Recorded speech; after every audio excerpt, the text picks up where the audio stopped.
Welcome to this video, where I will guide you on how to configure the Dropbox app on your phone to use only Wi-Fi for downloading offline files. This setting helps you save mobile data by ensuring offline files are downloaded exclusively when connected to Wi-Fi. First, open the Dropbox app on your phone. Next, tap the account icon at the bottom right. Then, look at the top right corner and tap the Settings gear icon. After that, scroll down through the Settings menu until you find the option labeled Use Data for Offline Files. Now, simply turn this option off by tapping the toggle switch.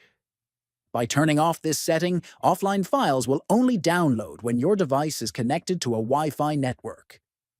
This helps you avoid using your mobile data for downloading files and keeps your data usage under control. It is a simple but effective way to save on your mobile data plan while still having access to your important files offline. Thank you for watching, and don't forget to check your settings regularly for better data management.